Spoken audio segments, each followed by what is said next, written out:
বাকুর ঠিক বাইরেই হাজার হাজার বছর ধরে এই আগুনগুলো জ্বলন্ত রয়েছে।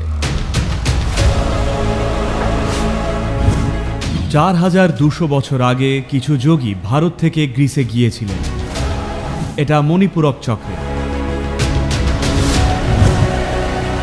এটা বিশুদ্ধি চক্রের এক অসাধারণ উপস্থিতি, সোজা গলায় ধাক্কা দেয়।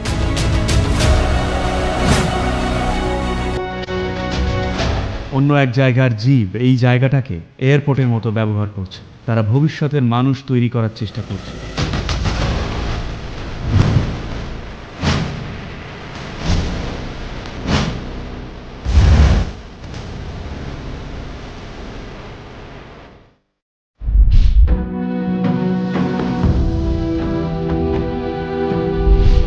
আজারবাইজান মানে আগুনের দেশ। এখানে কিছু জায়গা আছে যেখানে প্রাকৃতিকভাবেই প্রাকৃতিক গ্যাস নির্গত হচ্ছে প্রতিনিয়ত, আর সেখানে আগুন জ্বলছে। হাজার হাজার বছর ধরে এই আগুনগুলো জ্বলন্ত রয়েছে। আর এই হিন্দু মন্দিরকে এই প্রাকৃতিক গ্যাস প্রজ্বলিত আগুনকে ঘিরেই গড়া হয়েছিল। গড় হিসেব এর বয়স 8500 বছরের বেশি, আর এইটাকে বহুবার পুনর্নির্মাণ করা হয়েছে, কিন্তু আসলটার বয়স হলো 8500 বছর।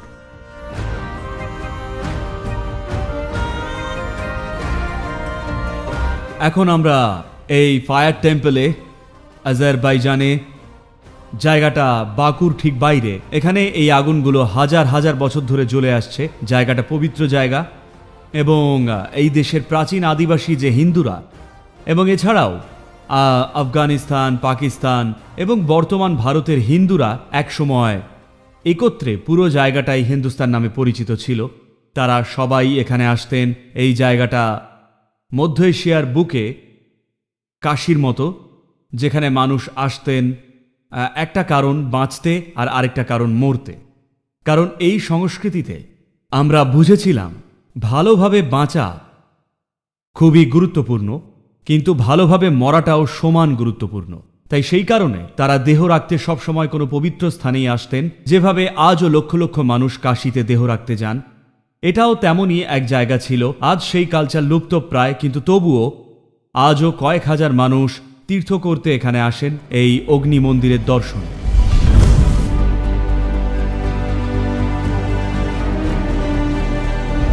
চার 4200 বছরের সামান্য আগে ভারত থেকে কিছু যোগী গিয়েছিলেন গ্রিসে, এবং সেখানে তারা কিছু লিঙ্গের প্রাণ প্রতিষ্ঠা করেছিলেন, যা পরিচিত নেভেল অব দ্য আর্থ বা পৃথিবীর নাভি নামে। আমি এর ছবিটা প্রায় 15 বছর আগে কোথাও একটা দেখেছিলাম, আর সঙ্গে সঙ্গে চিনতে পেরেছিলাম এটা মণিপুরক চক্রের। তখন জানতে চাইলাম এটা কোথায়। তখন একজন বললেন এটা ডেলফিতে। সেখানে যাওয়ার খুব ইচ্ছে ছিল। অবশেষে 15 বছর পর গিয়েছিলাম। তারপর যেখানে লিঙ্গগুলো ছিল তার কিছু জায়গায় যাই, দেখি 4200-রও বেশি বছর পরেও লিঙ্গগুলো আজও জীবিত। লিঙ্গগুলো সরিয়ে ফেলা হয়েছে, আসল জায়গা থেকে সরিয়ে এগুলো এখন মিউজিয়ামে রাখা, কিন্তু তবুও তারা জ্যান্ত। তাদের হত্যা অসম্ভব, এটাই তাদের সৌন্দর্য।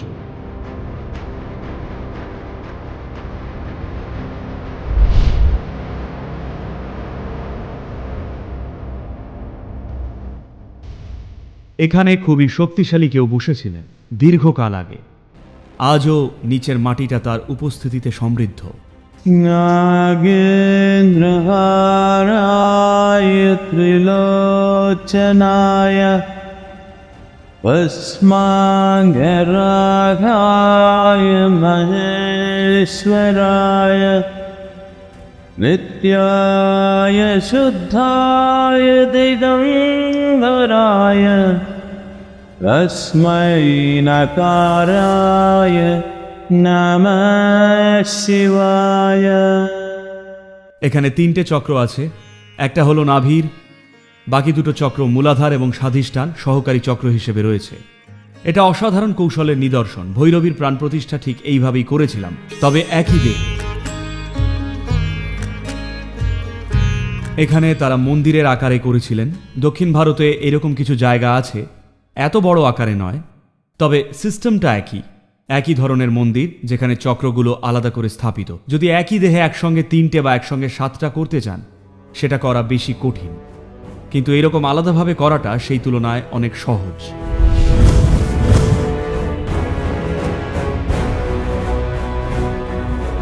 আমরা এখন রয়েছি গ্র্যান্ড ক্যানিয়নে।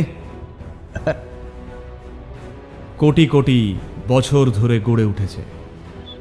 এর গড় হিসেব বলা হয় এই জায়গাটা 180 কোটি বছরের ভৌগোলিক ইতিহাস তুলে ধরেছে। এটা 1 মাইল গভীর আর মূলত কলোরাডো নদীর প্রবাহের ফলে পৃথিবী চিরে সৃষ্টি হয়েছে। কিন্তু এটা একটা জলজ্যান্ত প্রমাণ যে পৃথিবীতে ঠিক কী ধরনের কাজ হওয়া সম্ভব যখন তা প্রায় কোটি কোটি বছর ধরে চলে। সত্যি অবিশ্বাস্য, অকল্পনীয়।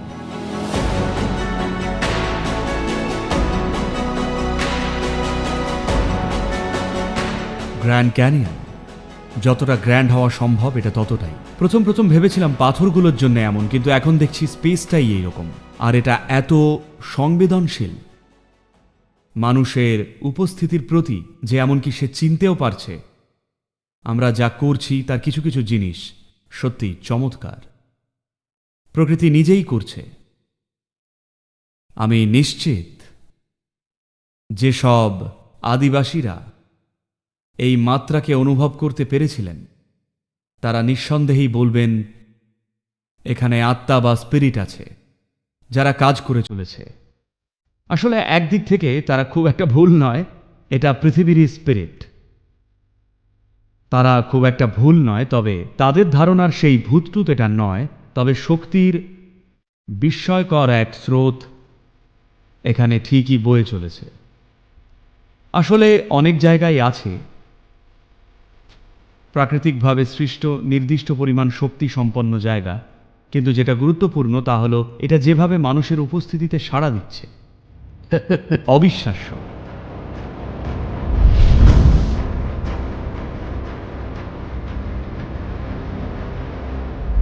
ওয়াইওমিংয়ের সমতল ভূমি পেরিয়ে যখন এগোচ্ছিলাম তখন যেটা আমার সবচেয়ে বড় অভিজ্ঞতা ছিল তা হলো মাতো তিপিলা। মাতো তিপিলা বিশুদ্ধি চক্রের একটা অলৌকিক উপস্থিতি। এটা শুধু অস্বাভাবিকই নয়, এইরকম কিছু সৃষ্টি হওয়াটা সত্যিই একটা চমৎকার ব্যাপার। জানি না কিভাবে হলো, কিন্তু এটা বিশুদ্ধিরই একটা শক্তিশালী স্থল। এরকম কিছু আগে কখনো দেখিনি কৈলাস ছাড়া। ধ্যানলিঙ্গও আছে, কিন্তু তার প্রকৃতিটা অন্যরকম, সেটা খুবই সূক্ষ্ম প্রকৃতির। আমি কখনোই এইরকম প্রাকৃতিকভাবে তৈরি কিছুই দেখিনি যার বিশুদ্ধি এই পরিমাণে তীব্র।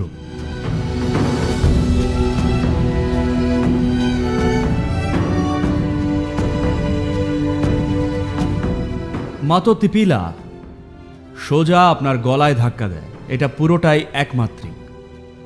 তো এটা যেহেতু বিশুদ্ধি, তাই চমৎকারভাবে পাথরগুলো ছয়মুখী আকার ধারণ করেছে। অধিকাংশই তাই, বেশিরভাগ পাথরই। আর সেখানে যে আজও স্বমহিমায় দাঁড়িয়ে যেন প্রায় স্বয়ং শিবেরই গলা, যেন মুন্ডহীন শিব, দেখে পুরো তেমনই লাগে। দেখুন, জীবনের এই মাত্রাটা ভীষণ ভীষণ বিরল। পৃথিবীতে এমন জায়গা আছে যা অন্যান্য মাত্রাকে জাগ্রত করে, কিন্তু এত শক্তিশালী গলার কেন্দ্র রয়েছে এমন জায়গা সারা পৃথিবীতে বড়জোর 2-3টেই পাবেন। আমি একেবারে অবাক হয়ে গিয়েছিলাম যেভাবে জীবনের এই মাত্রাটা এখানে প্রতিধ্বনিত হচ্ছে, তা একেবারেই আশ্চর্যকর। আমি জানি না কিভাবে এটা হলো। প্রকৃতি এটা গড়েছে। ভারতে আমরাই এগুলো তৈরি করি, নিজেরাই প্রাণ প্রতিষ্ঠিত আকার তৈরি করি যা এই ধরনের শক্তি বিকিরণ করবে। কিন্তু যা আমরা করি তার পরিসরটা খুব ছোট হয়, কিন্তু এখানে ইনি এমন চমৎকার বিশাল আকারে দাঁড়িয়ে।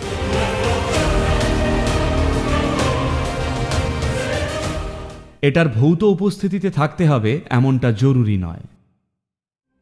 এইরকম শক্তিশালী মাত্রার সঙ্গে কেউ যে কোনো জায়গা থেকেই জুড়তে পারেন।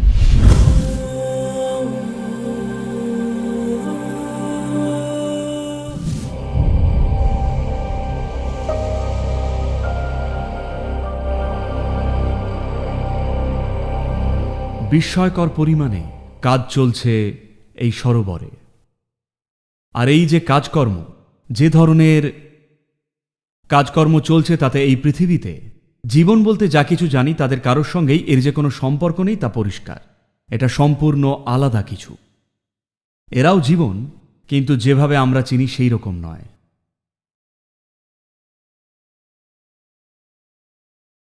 আমি মানস সরোবরকে আধ্যাত্মিক স্থান বলবই না, তার কারণ আধ্যাত্মিকতার উদ্ভব মানুষদের থেকে। কিন্তু এই জীবেরা, যদি জীব বা প্রাণী বলতে হয়, জানি না কি নামে ডাকা ঠিক হবে, তাদের জীব বলবো নাকি জড়বস্তু নাকি সত্তা বা অন্য কিছু, আমাদের অভিজ্ঞতার বাইরের কোনো জিনিস বা ঘটনাকে বর্ণনা করার মতো উপযুক্ত কোনো শব্দই আমাদের নেই। আমাদের চেনা কোনো জীবনের মধ্যেই তারা পড়ে না। তাই এটা আসলে কোনো আধ্যাত্মিক জায়গা নয়, তবে কোনো কারণে অন্য কোনো জায়গার জীবন এটাকে অনেকটা এয়ারপোর্টের মতোই ব্যবহার করছে। তারা অনবরত ল্যান্ডিং টেকিং অফ করে চলেছে দ্রুত গতিতে, ধারণার অতীত। কোনো যুক্তি দিয়েই ব্যাখ্যা করা সম্ভব নয় কেন লক্ষ লক্ষ বছর ধরে পৃথিবীর একটা নির্দিষ্ট স্থানকেই এখানকার নয় এমন জীবন ব্যবহার করে আসছে। কেন? আর কেন একই জায়গায়? আর এতদিন ধরেই বা কেন? মানস সরোবরে যা হচ্ছে তা দেখে আমার একটা অনুমান হলো, এই সত্তারাই হয়তো দায়ী মানুষের গঠন নির্মাণে। এটা একটা থিওরি। আরেকটা সম্ভাবনা হলো তারা হয়তো ভবিষ্যতের মানুষ তৈরি করার চেষ্টা করছে, অথবা এটা হয়তো তাদের গবেষণাগারই, যেখানে তারা নিজেদের জন্যে একটা করে মানব দেহ তৈরি করার চেষ্টা করছেন, যাতে তারা এখানে এই গ্রহে যে জীবন চলছে তাতে অংশগ্রহণ করতে পারেন।